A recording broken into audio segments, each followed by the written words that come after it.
445 jemaah haji Provinsi Jambi Kloter 16 embarkasi Batam diberangkatkan ke Arab Saudi pagi tadi.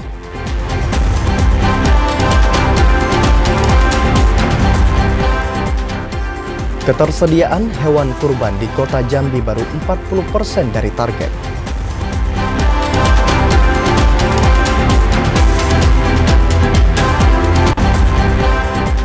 Perusahaan di Muara Jambi diminta mempertahankan kandungan air 40 cm di lahan gambut.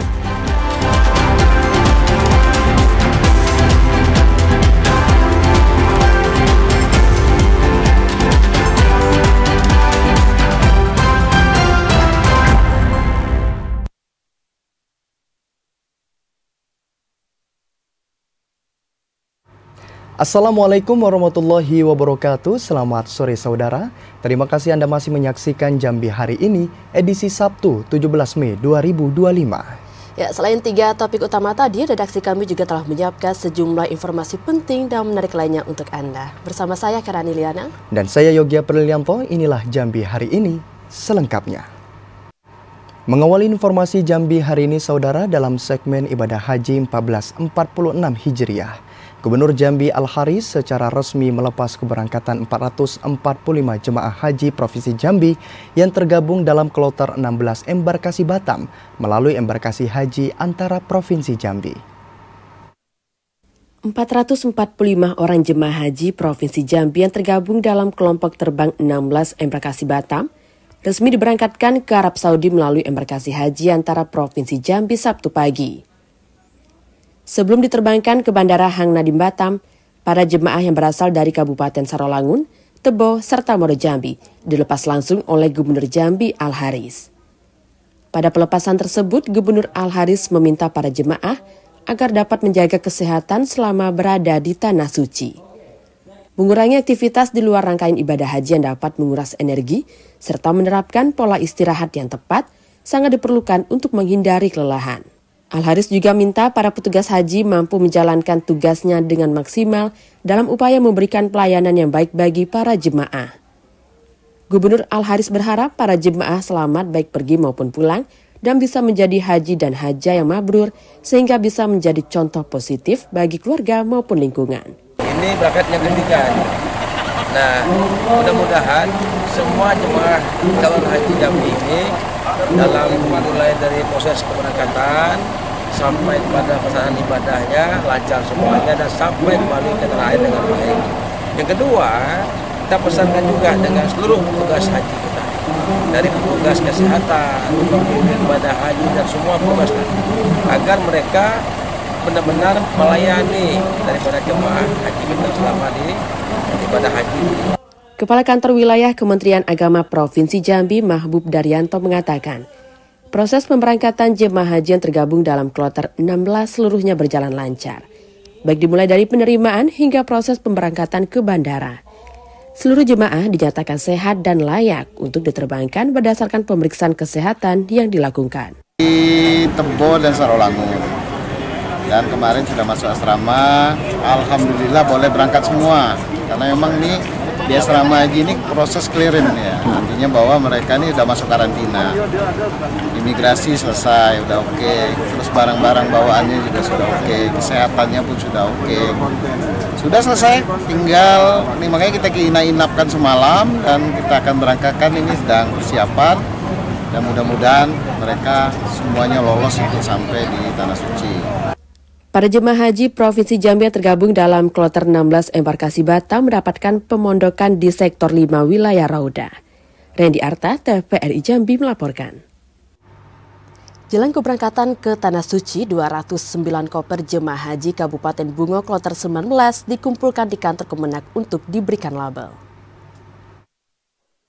Sebanyak 209 koper jemaah haji kloter 19 Kabupaten Bungo, Provinsi Jambi dikumpulkan jelang keberangkatan ke Tanah Suci pada 20 Mei 2025 nanti.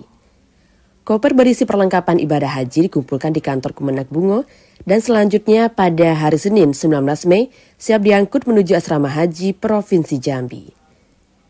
Kasih Penyelenggaraan Haji dan Umroh Kemenak Bungo Syamsuri mengatakan, Koper yang dikumpulkan sebanyak 213, terdiri dari 209 koper jemaah haji dan 4 koper petugas haji. Semua koper diperiksa dan diberikan tanda khusus. Seluruh jemaah haji kloter 19 Bungo telah diberikan imbauan untuk tidak mengisi koper dengan barang terlarang, serta membatasi isi koper jemaah dengan berat 30 kg sesuai dengan aturan penerbangan. Asal kloter 19 BTH Kabupaten Bungo itu dikumpulkan pada hari ini Jumat tanggal 16 Mei 2025 dan insya Allah akan diberangkatkan hari Senin pada tanggal 19. Di dalamnya itu mungkin ya persiapan mungkin pakaian untuk pelaksanaan ibadah haji. Koper jemaah haji Bungo tersebut diberikan beragam hiasan sebagai penanda agar tidak tertukar dengan koper jemaah lainnya. Mulai dari boneka, foto ukuran besar, serta pernak-pernik lainnya. Selain itu, panitia penyelenggara haji memberikan penanda khusus seperti kabel tis dan pas foto yang dilengkapi dengan barcode. Sedangkan pemberian tanda khusus dibedakan berdasarkan setiap rombongan. Koper jemaah ini akan diberangkatkan menggunakan truk menuju asrama haji Jambi dan koper ini dikirim lebih dahulu 1 hari sebelum pemberangkatan jemaah haji sesuai dengan jadwal. Muhriandi, TVRI Jambi melaporkan. Petugas penyelenggara ibadah haji daerah kerja Bandar menyatakan siap menyambut kedatangan gelombang kedua jemaah haji Indonesia yang akan tiba di King Abdul Aziz International Airport Jeddah. Persiapan penyambutan jemaah haji Indonesia telah dimatangkan sejak awal oleh PPIH Dakar Bandara. Hingga hari ini tercatat lebih dari 100.000 jemaah telah tiba di Madinah. Angka ini mencapai 50% dari total rencana kedatangan jemaah haji reguler sebanyak 203.320 orang. Kedatangan gelombang kedua akan dimulai pada Sabtu 17 Mei 2025, dimulai dari kedatangan kloter dari embarkasi Padang PDG 8 bersama 17 kloter lainnya dari berbagai embarkasi. Kedatangan jemaah gelombang kedua di Jeddah ini dijadwalkan berlangsung hingga 31 Mei 2025. Kepala Daerah Kerja Bandara Abdul Basir menjelaskan layanan yang diberikan di Bandara King Abdul Aziz Jeddah serupa dengan diterapkan di Bandara Amir Muhammad bin Abdul Aziz Madinah. 4 embarkasi yaitu JKG Jakarta Pondok Gede, JKS Jakarta Bekasi, SOC Solo, dan SUB Surabaya akan menggunakan fasilitas fast track sehingga jemaah tidak perlu lagi melakukan pemeriksaan imigrasi di bandara tujuan. Sementara itu, jemaah dari embarkasi lainnya akan melalui terminal kedatangan internasional atau terminal khusus haji di Jeddah dan akan melakukan pemeriksaan paspor oleh pihak imigrasi setempat. Sampai dengan hari ini kami telah melakukan berbagai persiapan. Beberapa rapat koordinasi telah dilaksanakan bersama dengan Wukala dan sore tadi juga baru rapat selesai dengan seluruh syarikah bersama dengan Kementerian Haji dan Umroh Arab Saudi yang berada di bandara. Beberapa hal yang perlu diketahui oleh jamaah haji. Yang pertama bahwa jamaah haji yang dilayani menggunakan jalur Makkah Route atau fast track nanti akan melalui gate A dan gate B. Sementara jamaah yang selain fast track nanti akan melalui gate C, D, sama E. Sebelumnya kedatangan jemaah gelombang pertama melalui Bandara Amir Muhammad bin Abdul Aziz Madinah telah ditutup dengan kedatangan kloter JKS 17 pada Sabtu dini hari 17 Mei 2025.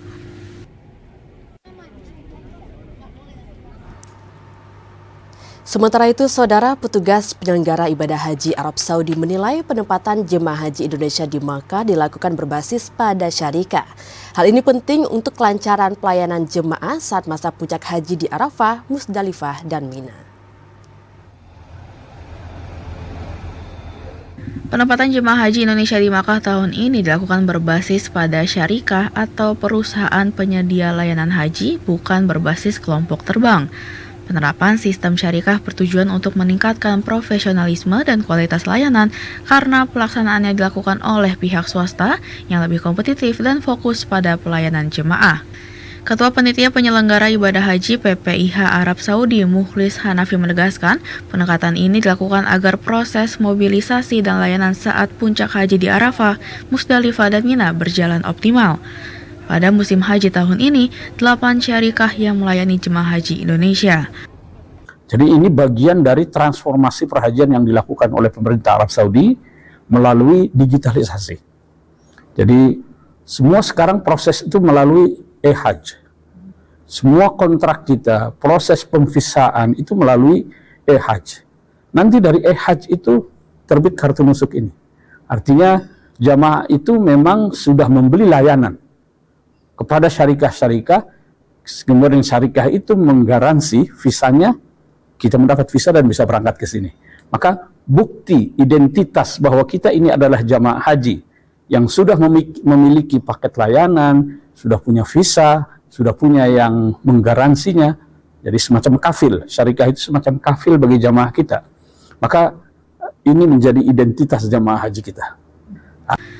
Salah satu dampak pelayanan berbasis syarikah adalah sejumlah jemaah terpisah dari keluarga atau pendamping karena berbeda syarikah. PPIH Arab Saudi terus berusaha melakukan mitigasi agar implikasinya bisa diminimalisir. PPIH memastikan seluruh jemaah termasuk yang terpisah karena beda syarikah tetap mendapatkan layanan optimal sesuai dengan haknya.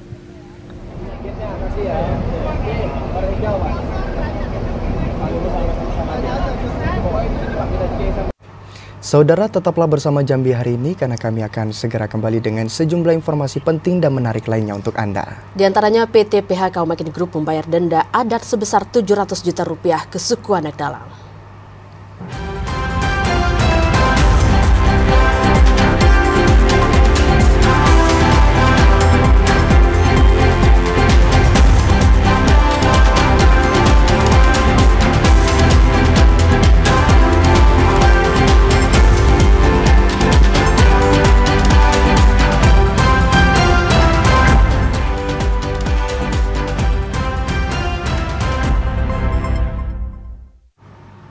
Terima kasih Anda menyaksikan Jambi hari ini. Saudara, kebutuhan hewan kurban Kota Jambi tahun 2025 mencapai 3.990 ekor lebih. Namun saat ini ketersediaan pasokan baru sekitar 40% dan masih jauh dari target. Dinas Peternakan dan Tanaman Pangan Kota Jambi mencatat kebutuhan hewan kurban mencapai 3.990 ekor, terdiri dari sapi, kerbau maupun kambing. Pemerintah Kota Jambi akan bekerja sama dengan peternak lokal untuk mencukupi kebutuhan tersebut. Kepala Dinas Peternakan dan Tanaman Pangan Kota Jambi, Efridal Asri mengatakan, mendekati Hari Raya Idul Adha, baru 40% hewan yang tersedia. Masih banyak kekurangan pasokan hewan kurban di Kota Jambi. Pemerintah Kota Jambi pastikan, jelang Hari Raya Kurban kebutuhan hewan kurban dapat tercukupi dengan baik. Pihaknya akan melakukan berbagai upaya untuk mendatangkan hewan kurban dari luar Kota Jambi. Ya, kalau kita ketahui bahwa tidak lama lagi kita akan ada pemotongan hewan kurban dan kita prediksi gitu kan, kita asumsikan jumlah kebutuhan hewan kurban kita itu tidak jauh beda dengan tahun sebelumnya, yaitu lebih kurang 3.900 atau hampir 4.000 ekor. Nah, ketersediaan daripada hewan kurban sekarang itu baru mencapai boleh dikatakan hanya 40%. Selain itu, pihaknya juga melakukan pengawasan pada hewan kurban terutama yang didatangkan dari luar, sehingga masyarakat dapat menikmati daging yang layak konsumsi dan sehat. Joko TVRI Jambi melaporkan. Ya, saudara, jemaah haji asal Provinsi Jambi yang tergabung dalam kelompok terbang 13 dan 14 sudah tiba di Tanah Suci dan mulai melaksanakan beberapa rangkaian ibadah. Dan untuk mengetahui informasi selengkapnya, kita akan terhubung dengan Bapak Fahmi Darmawan. Baik, Assalamualaikum Bapak Fahmi Darmawan. Waalaikumsalam warahmatullahi wabarakatuh. Baik, bagaimana kabarnya Bapak? Alhamdulillah baik. Alhamdulillah sehat. Ya Bapak, bagaimana kondisi jemaah haji asal Provinsi Jambi yang saat ini sudah tiba di Tanah Suci? Jemaah haji asal Provinsi Jambi BPH 13 sudah sampai ke tanah air tanggal 15 Mei. Jemaah haji sekarang Jambi terbagi di 2 hotel, yaitu Hotel Taibaros 241 orang dan Mirat Taibah 204 orang. Kondisi dalam keadaan baik, hanya saja ada 1 orang yang bernama Bapak Yakub dirujuk di rumah sakit Madinah dikarenakan tidak mau makan Pak, jadi lemas. Jadi dirujuk di rumah sakit Madinah.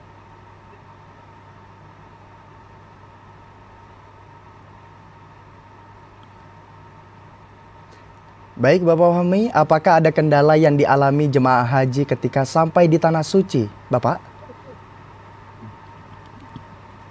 Sebagaimana kita ketahui bahwa karena ada di 2 hotel berbeda, sehingga jemaah haji yang terpisah dari keluarganya dan ternyata dari rombongannya dan dari regunya, kan ini memang harus kita berusaha lebih keras lagi untuk mengurus jemaah, karena di hotel yang satunya seperti dokter, di hotel yang berbeda.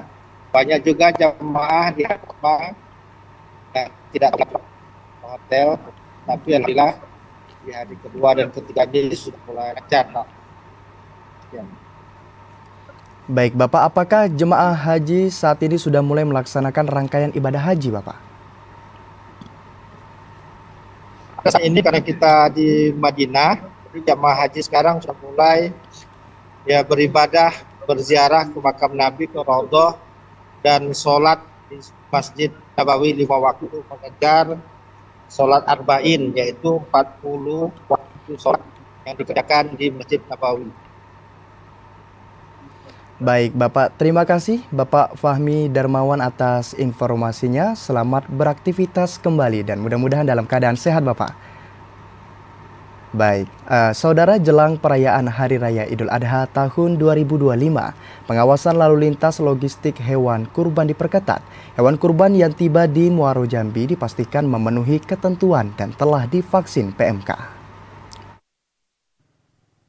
Untuk memastikan hewan kurban bebas dari penyakit dan aman dikonsumsi, Dinas Perkebunan dan Peternakan Muaro Jambi memperketat pengawasan distribusi hewan kurban jelang perayaan Hari Raya Idul Adha 1446 Hijriah.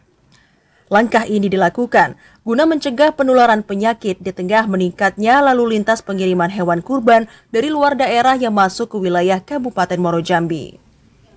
Kabid Perlindungan Perkebunan dan Peternakan Surya Kencana mengatakan, sejumlah personil telah disiapkan untuk melakukan pemeriksaan fisik hewan dan mengecek kebenaran dokumen proses kedatangan hewan kurban dari luar daerah sesuai dengan ketentuan. Sehat dan tidak bercacat. Nah, kemudian hewan ternak ini juga sudah harus tervaksin PMK. Ya, kalau umpamanya hewan ternak ini berasal dari luar, kita harus memiliki surat keterangan kesehatan hewan.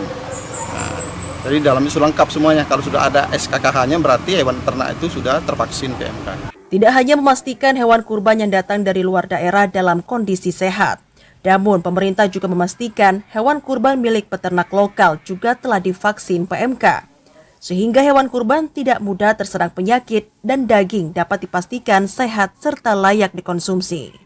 Azam Afnan, TVRI Jambi melaporkan. Informasi lainnya, saudara, menghadapi musim kemarau tahun 2025, pemerintah Kabupaten Muaro Jambi mengingatkan pihak perusahaan yang beroperasi di lahan gambut agar memastikan ketersediaan air di lahan gambut 40 cm dari permukaan tanah. Hal ini untuk mengantisipasi terjadinya karhutla. Pada musim kemarau dengan cuaca yang panas, lahan gambut sangat mudah terbakar dan sulit untuk dipadamkan karena kondisinya kering. Sebagai wilayah yang sebagian merupakan lahan gambut, pemerintah Kabupaten Muaro Jambi mengingatkan pihak perusahaan yang beraktivitas di lahan gambut untuk memastikan ketersediaan air tercukupi sesuai dengan ketentuan. Kepala Dinas Lingkungan Hidup Muaro Jambi, Evi Syahrul, mengatakan, kandungan air di lahan gambut harus berada 40 cm dari permukaan tanah. Bagi korporasi yang ketersediaan air di bawah ketentuan, akan dikenakan sanksi administratif, mulai dari teguran hingga pencabutan izin. Mengingat kondisi air di bawah 40 cm pada lahan gambut sangat rentan terjadinya kebakaran. Kita ngitung sentimeternya dari atas, dari posisi tanah, titik tanah tertinggi, kemudian diukur berapa mereka mempertahankan sampai 40 cm. Artinya kalau dari atas ke bawah itu lebih dari 40 cm itu sudah rawan gitu. Nah, rawan ini kan harus dibasahi kembali. Antisipasi ini dilakukan mengingat pengalaman di tahun-tahun sebelumnya. Kebakaran hutan dan lahan pada lahan gambut sangat sulit dipadamkan, ditambah dengan kondisi angin yang kencang, sehingga dapat memicu asap tebal yang mengganggu kesehatan dan jarak pandang bagi kendaraan. Azam Afnan, TVRI Jambi melaporkan. Informasi lainnya, Saudara, Badan Penanggulangan Bencana Daerah Pemerintah Kabupaten Sarolangun memastikan kesiapsiagaan menghadapi potensi bencana hidrometeorologi kering berupa ancaman kebakaran hutan dan lahan pada musim kemarau tahun 2025. Beberapa pekan terakhir, intensitas hujan di wilayah Kabupaten Sarolangun mulai menurun. Sementara cuaca panas dengan suhu ekstrim mulai terjadi dalam beberapa hari terakhir. Kepala Bidang Kedaruratan dan Logistik BPBD Kabupaten Sarolangun Yen Aswadi mengatakan, memasuki musim kemarau, kesiapsiagaan bersama untuk meminimalkan risiko bencana hidrometeorologi kering menjadi sangat penting. Pihaknya telah bersiap untuk menghadapi potensi bencana hidrometeorologi kering di sejumlah kecamatan yang masuk dalam wilayah rawan karhutla dan respon cepat dari pemerintah daerah dan Satgas, serta tim di lapangan sangat krusial dalam mencegah meluasnya kebakaran. Selain itu, penanganan dini terhadap api kecil dapat mencegah kerugian yang lebih besar. Kerjasama dan koordinasi yang baik akan menjadi kunci keberhasilan dalam upaya pencegahan dan penanggulangan karhutla. BPBD telah mempersiapkan berbagai aspek pra-bencana hingga pasca bencana, termasuk persiapan pendirian posko di area rawan bencana, serta terjun ke masyarakat untuk sosialisasi karhutla. Waspada hidrometeorologi, kami juga sudah menyiapkan semua peralatan-peralatan untuk yang dibutuhkan pada saat bencana daripada hidrometeorologi. Kemudian memang beberapa hari ini sudah mulai terjadi hujan, tingkatan hujan yang intensitasnya mulai sedang. Kemudian beberapa hari ini juga ada angin kencang. Dengan berbagai upaya yang telah dipersiapkan serta peran aktif masyarakat dalam menjaga lingkungan akan mempengaruhi potensi penanganan bencana karhutla tahun 2025 ini. Edi Kusnadi, TVRI Jambi melaporkan. Saudara, akhirnya PT PHK Makin Group membayar denda adat kepada kelompok suku anak dalam Pamenang Merangin usai insiden yang menewaskan satu orang warga suku anak dalam. Denda yang dibayar sebesar 700 juta rupiah diserahkan langsung oleh pihak perusahaan kepada Temenggung suku anak dalam. Kemudian selanjutnya, setelah beberapa kali melakukan penyelesaian permasalahan antara warga SAD dan PT PHK Makin Group terkait peristiwa pengeroyokan hingga menyebabkan meninggalnya warga suku anak dalam beberapa pekan terakhir, PT PHK Makin Group akhirnya membayarkan denda adat kepada kelompok suku anak dalam Pamenang, Kabupaten Merangin. Denda berupa uang tunai senilai 700 juta rupiah diserahkan di Rut PT PHK Makin Group Heriansyah ke Temenggung Genta. Bertempat di Balai Adat Kabupaten Tebo, penyerahan uang adat tersebut turut dihadiri para pendamping SAD, kejaksaan, pihak kepolisian dan juga TNI. Kabankes Bangpol Tebo Sugiarto mengatakan, dalam penyerahan uang denda adat, pemerintah Kabupaten Tebo hanya selaku mediator. Penyerahan uang denda adat menggunakan adat SAD, bukan adat Melayu Jambi. Hanya lokasi saja di Balai Adat Melayu Kabupaten Tebo. Itu adatnya suku anak dalam sih, karena yang kita pakai berarti ya?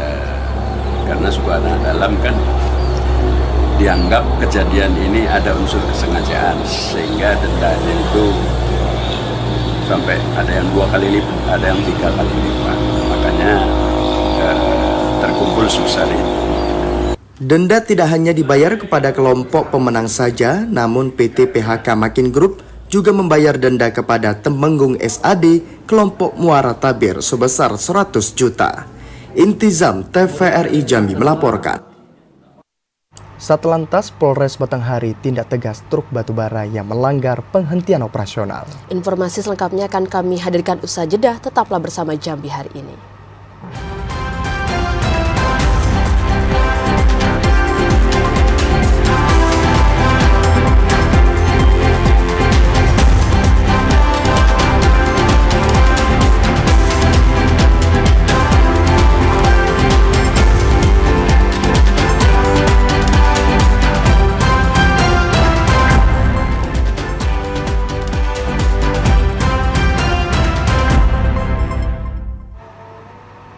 Terima kasih Anda masih menyaksikan kami di Jambi hari ini. Ya, Saudara, menindaklanjuti instruksi Gubernur Jambi terkait penghentian sementara aktivitas truk batubara, Satuan Lalu Lintas Polres Batanghari akan memantau dan memastikan tidak ada pelanggaran yang dilakukan para sopir batubara. Setelah diterbitkannya surat edaran Gubernur Jambi yang melarang melintasnya truk batubara selama keberangkatan jemaah haji berlangsung, Satuan Lalu Lintas Polres Batanghari akan melakukan pemantauan arus lalu lintas di ruas Jalan Lintas Sumatera Muara Tembesi Jambi. Langkah tersebut untuk memastikan tidak ada pelanggaran yang dilakukan para pelaku usaha maupun sopir truk batubara. Kasat Lantas Polres Batanghari, Ibtu Agung Prasetyo mengatakan, jika pihaknya akan melakukan patroli ke setiap ruas jalan lintas yang ada di Batanghari.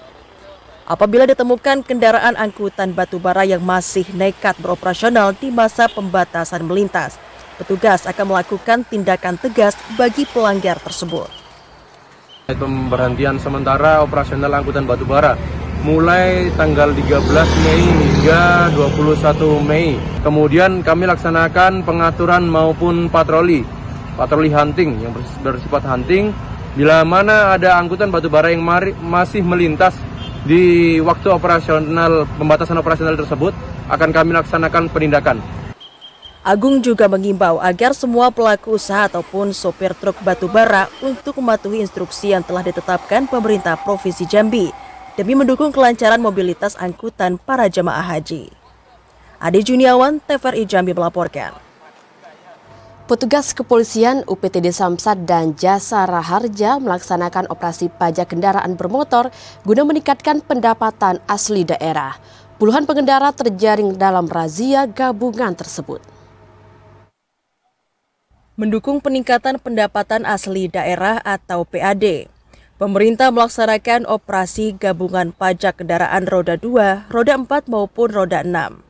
Dalam giat itu melibatkan petugas gabungan dari Satlantas Polres Batanghari, UPTD Samsat Provinsi Jambi, dan Jasara Harja. Pada razia yang dilaksanakan di Simpang BBC Muara Bulian itu, terdapat puluhan kendaraan yang mati pajak dan tidak mengantongi kelengkapan surat-surat berkendara. Kanit Turjawali Satlantas Polres Batanghari, Ibda Beni Trilesmana mengatakan, tujuan lain dari giat tersebut yakni pemeriksaan kendaraan bernomor polisi luar daerah Jambi. Untuk kendaraan terkena razia ini pun diarahkan melakukan pengurusan administrasi pajak di mobil Samsat keliling. Sementara bagi pelanggar yang tidak melengkapi surat berkendara dikenakan sanksi tilang di tempat. Untuk meningkatkan PAD, kita melakukan razia gabungan. Program ini juga sudah dilaksanakan dan memang atensi dari pimpinan. Saran utama ini terindikasi yang plat-plat luar, seperti plat di luar daripada Provinsi Jambi. Operasi pajak kendaraan bermotor ini pun akan terus dilaksanakan petugas hingga beberapa hari ke depan, sebagai bentuk memberikan kesadaran bagi pengendara untuk tertib berlalu lintas serta taat membayar pajak. Ade Juniawan, TVRI Jambi melaporkan. 8.416 kendaraan di Kota Sungai Penuh dan Kabupaten Kerinci menunggak pajak selama 1 tahun. Banyaknya kendaraan yang mengalami tunggakan pajak menyebabkan target pajak kendaraan bermotor atau PKB hanya mencapai angka 30,62%. Unit Pelaksana Teknis Pelayanan Pendapatan Daerah UPTD PPD Samsat Kerinci mencatat, sebanyak 8.416 kendaraan bermotor di Kabupaten Kerinci dan Kota Sungai Penuh mengalami tunggakan pajak selama 1 tahun. Dari jumlah total tersebut, sebanyak 5.881 kendaraan di Kabupaten Kerinci yang mengalami tunggakan pajak, terdiri dari mobil pribadi sebanyak 1.808 unit, motor 3.673 unit, mobil dinas 75 unit, motor dinas 200 unit, serta angkutan umum sebanyak 125 unit. Sedangkan untuk Kota Sungai Penuh terdata sebanyak 2.535 kendaraan yang mengalami tunggakan pajak, terdiri dari mobil pribadi 604 unit, motor 1.679 unit, mobil dinas 49 unit, motor dinas 177 unit, dan angkutan umum 26 unit.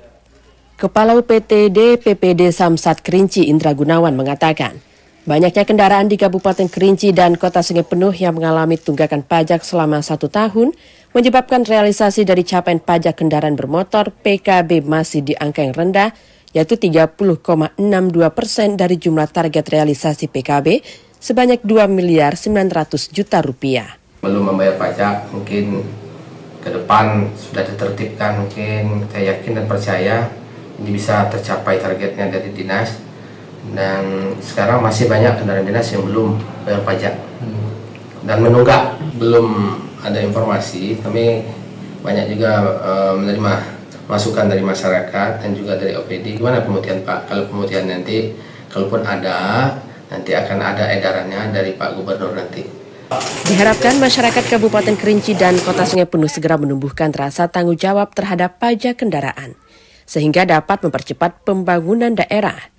Hingga saat ini pihaknya belum menerima instruksi dari Gubernur Jambi terkait pelaksanaan program pemutihan pajak kendaraan di Kabupaten Kerinci dan Kota Sungai Penuh. Fahlan Diandra, TVRI Jambi melaporkan. 274 preman di Jambi diamankan saat petugas melakukan razia. Informasi selengkapnya akan kami hadirkan usai jeda. Tetaplah bersama kami di Jambi hari ini.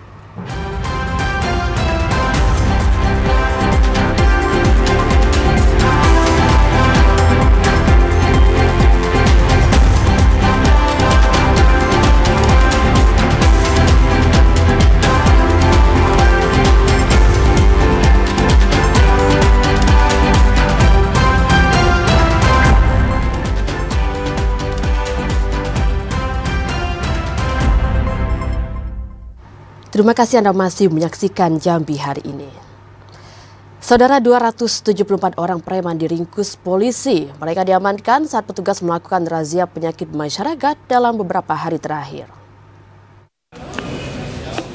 Sebanyak 32 orang pelaku premanisme di Jambi ditahan polisi karena sering membuat onar dan meresahkan masyarakat hingga para sopir. Kapolda Jambi Irjen Pol Krisno Halomoan Siregar mengatakan para tersangka diamankan saat terjaring razia operasi Pekat 2 yang dilaksanakan Polda Jambi dan Polres jajaran. Penangkapan para premanisme ini juga sesuai dengan arahan Kapolri. Adapun modus para tersangka yang ditangkap ini diantaranya melakukan aksi pungli atau pemerasan terhadap para sopir truk dan batu bara, memeras pedagang di pasar, parkir liar, melakukan kejahatan di jalan hingga kepemilikan senjata tajam. Berdasarkan pengakuan salah seorang tersangka, dalam melakukan aksinya mereka selalu berkelompok dan sehari mereka bisa mendapatkan uang 150 hingga 200 ribu rupiah per orang dan digunakan untuk membeli narkotika. Sebagaimana dijelaskan oleh Pak Kabid Humas bahwa pagi hari ini kita akan menggelar hasil dari operasi Pekat 2 Singgijan. Bahannya sudah ada pada rekan-rekan, ya, di mana selama 14 hari ini telah berhasil diungkap beberapa kasus, namun yang kami jadikan laporan polisi itu 10 laporan polisi dengan 32 tersangka. Atas perbuatannya, mereka diancam pasal 170 KUHP dengan ancaman 5 tahun kurungan penjara. Asar TVRI Jambi melaporkan.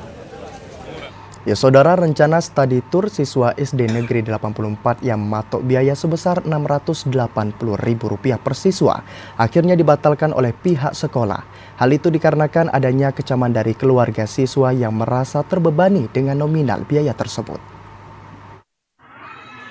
Pihak Sekolah Dasar Negeri 84 Desa Kotoboyo, Kecamatan Batin 24, Kabupaten Batanghari, akhirnya membatalkan kegiatan studi tur siswa yang direncanakan akan dilaksanakan dalam waktu dekat ini. Pembatalan dikarenakan pihak keluarga dari siswa yang mengecam adanya beban biaya kegiatan yang dipatok sebesar Rp680.000 per siswa. Kepala Sekolah Dasar Negeri 84 Desa Kotoboyo, Ekawati, mengatakan iuran ini sempat memicu keberatan dari sejumlah keluarga siswa, sehingga pihak sekolah mengambil langkah dengan rapat koordinasi bersama orang tua dan komite sekolah untuk menyepakati meniadakan study tour.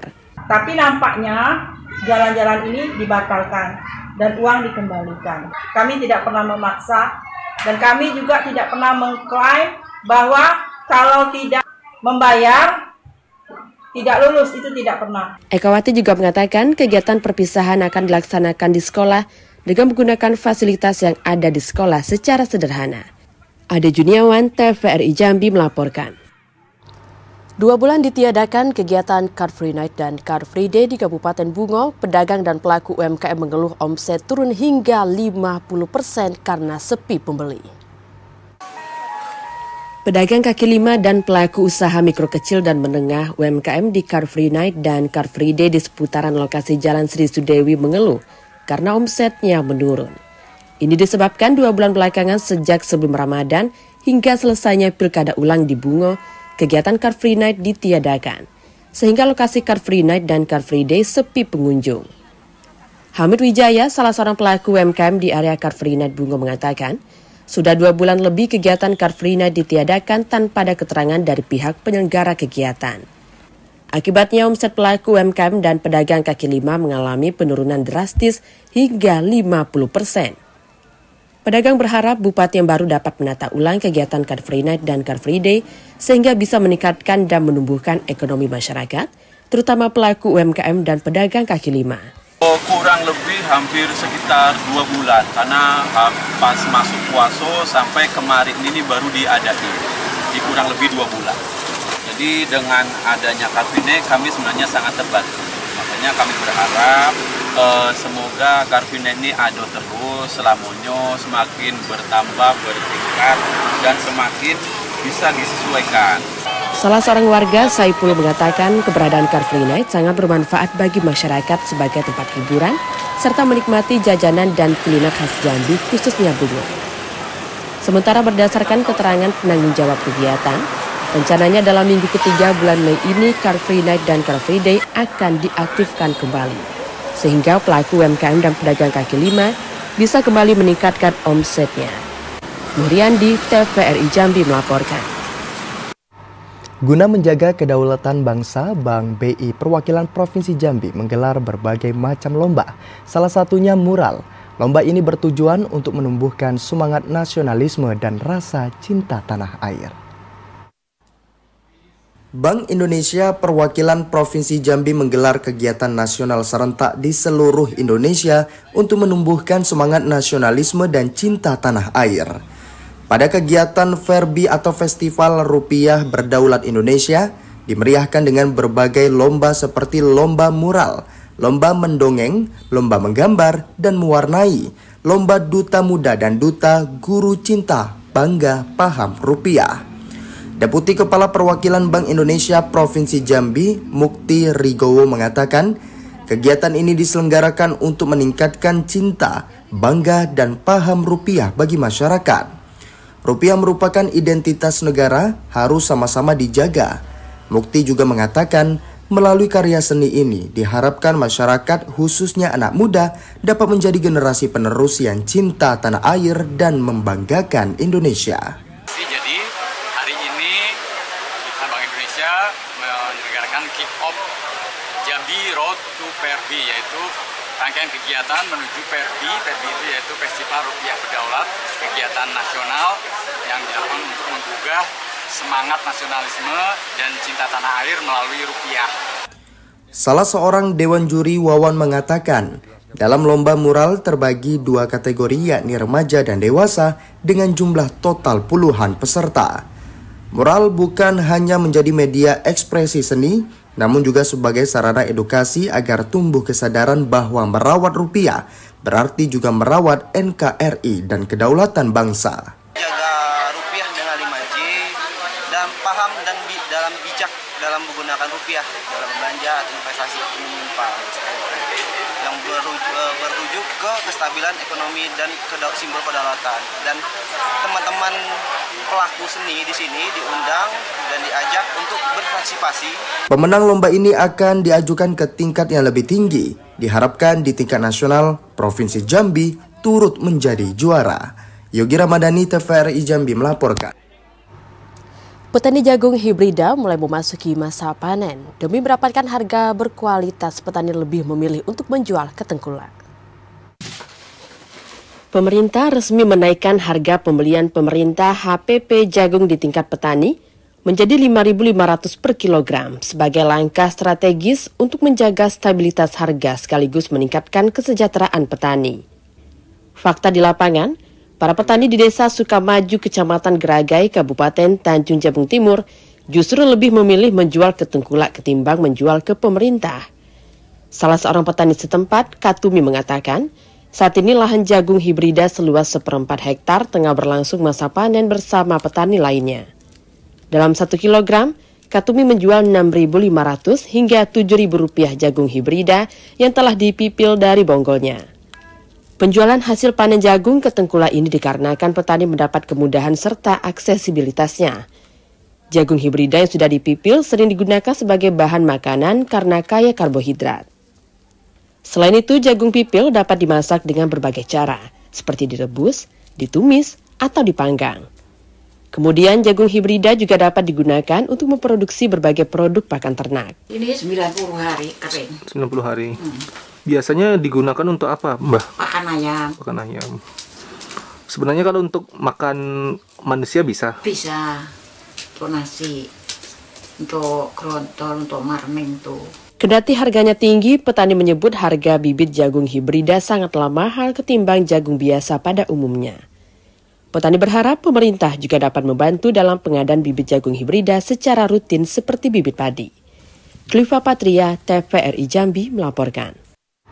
Saudara, informasi tadi sekaligus mengakhiri Jambi hari ini. Terima kasih atas perhatian dan kebersamaan Anda. Saya Karaniliana. Dan saya Yogia Perlianto bersama kerabat kerja yang bertugas pamit undur diri. Wassalamualaikum warahmatullahi wabarakatuh dan sampai jumpa.